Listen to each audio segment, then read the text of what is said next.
There's a very interesting book called Believe It or Not by Robert Ripley.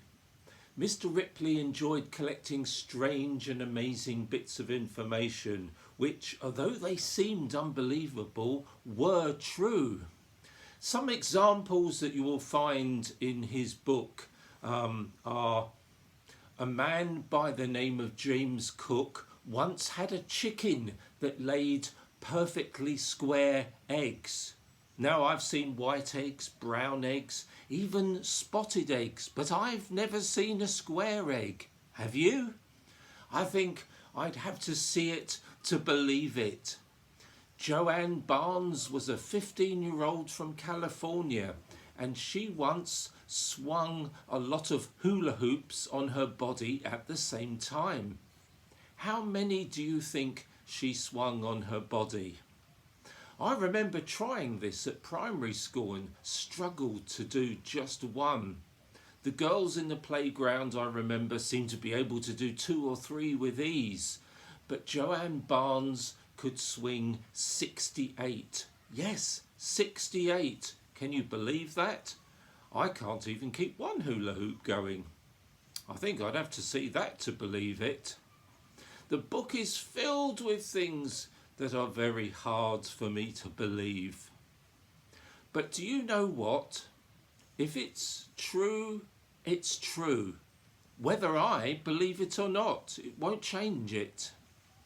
In today's Bible lesson, we learn that on the Sunday that Jesus rose from the grave, Easter Sunday, he appeared to a group of his disciples. One of the disciples, whose name was Thomas, was not with them at the time. And when the disciples told Thomas what they'd seen, that they had seen Jesus and that he was alive, Thomas said this: "I won't believe it until I see it with my own eyes." Oh, that sounds a bit familiar, doesn't it? I want to put my finger in the nail prints in his hands and place my hand into the side where the spear was thrust, he said. A week later, Thomas saw Jesus. And what do you think Jesus did? Jesus invited Thomas to touch his hands where the nails had been. He told Thomas, "Put your hand in the wound in his side." Now, Thomas didn't actually do this in the end. Thomas believed because he saw Jesus with his own eyes. Jesus said to him, "Because you have seen me, you have believed. But blessed are those who have not seen and yet have believed." A lot of people today won't believe that Jesus really rose from the grave because they haven't seen him with their own 2 eyes. Do you know what? It is true whether they believe it or not. You and I have never seen Jesus, but we believe. We accept him by faith. We don't have to see it to believe it. He's here now with us. His presence is with us every day, wherever we are. When we are happy and life is good, he rejoices with us. And when we are sad and life is not so good, he is there with us, consoling, reassuring and comforting us. When the very worst happens, he is there with us, crying with us.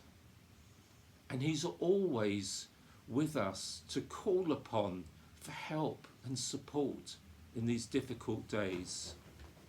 We are never alone. Even if you are one of those many people who are self-isolating on your own, you're not on your own. He is with you. Some people doubt that Jesus exists. Some people doubt that prayer does any good. After all, if there's no God, what's the point of praying to him? Maybe you once believed and now you doubt your faith. Whether you believe that Jesus exists or not, he does. And he wants to be in your life. Whether you believe that prayer does any good or not, believe me, it does. Whether you believe it or not. You can be lonely in a crowd of people, let alone self-isolating on your own. Just try talking to Jesus. If you right now are on your own and no one else can hear you, you're in a safe place. Just try talking to Jesus as if he were in the room with you. Remember to listen in the quietness for Jesus to reply. That's prayer. There's nothing spooky about it. It's simply a two-way conversation between you and God. General Brian Peddle is calling us this Sunday to pray urgently over coronavirus. If you're already a Christian, I have every confidence that you will take up his challenge to do this. But I'm speaking now to you who are not Christians. Maybe you don't go to church. Maybe you aren't even sure there is a God. We're all in this together. Please talk to Jesus this Sunday about the current coronavirus situation.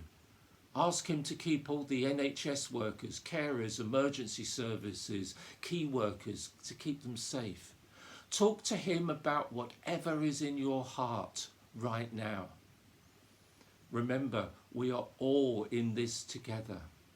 So whatever your faith, or whether you have one or not, let's put doubt out of our minds and come together in a spirit of love and community. Stay safe, stay well. God bless you. Amen.